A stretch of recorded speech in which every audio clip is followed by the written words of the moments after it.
This video is sponsored by the Leaf Card bot. Add this bot into your Steam friends list and then use a series of commands to be able to either A, buy Steam cards to be able to level up your Steam account, or B, sell those cards for different items from different games, such as Team Fortress 2, CSGO, or PUBG keys. The process is painless, fairly quick, and incredibly simple. Just add the bot and it will immediately get working with you. So go check it out. The link to that is down in the description below, and thank you very much Leaf Card bot for sponsoring this video.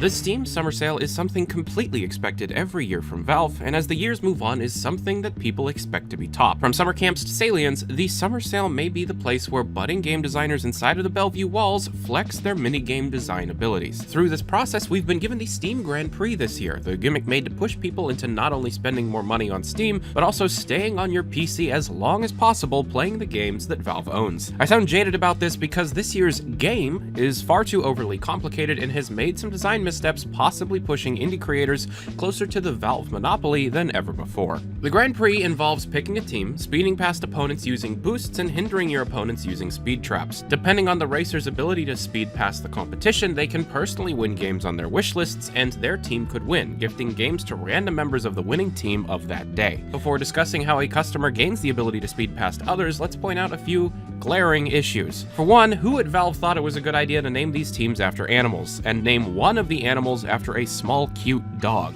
That one will win every time by sheer numbers alone. Valve is essentially asking people to choose between a pig and a corgi, and expecting the general population to evenly distribute. Corgis will always win, so the team side of this event is boiled down to be a good boy or die. Second, the idea of gifting a random game from a person's wish list upon winning is nice enough. However, it screams that this person who came up with it didn't spend more than a few minutes on it, and is new to the Steam team because of the lack of understanding of how business is conducted on the platform. Picture it. You're told that you could win something from a list you've created. You're going to stack that list with the most expensive things possible and remove all the cheap stuff. Meaning, most indie creators that don't push games for $60 or more have had mass delistings from wish lists around the platform. For games that go on sale or games yet to release, this is a significant amount of marketing gone because of a lack of planning on the side of whomever was put in charge of the sale. So how does a person actually play the Grand Prix? Completing quests for participating games, getting as many achievements in a game on Steam, and buying products on Steam unlocks points. These points are spent on boosts, and depending on the performance of these boosts, the player unlocks coins that can be spent on profile backgrounds,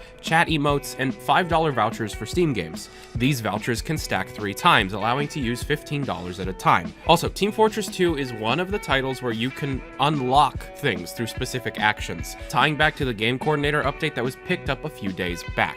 What's interesting is that a player can unlock more points by playing competitive games instead of casual, which for the time being has shocked new life into competitive for Team Fortress 2. So Valve's creating a mess for indie creators on the platform, a platform where indie creators are leaving in mass to take exclusivity payouts for the Epic Games Store. Also, there wasn't any Underlords integration for some reason, which was odd to me. Now all that's left is to get a UI overhaul that hinders indie creators even further, and Valve really may be in trouble. But who am I kidding? All they need to do is release something under an IP that isn't Dota, and they'd take over the world again. Whatever. Black Mesa is awesome, though.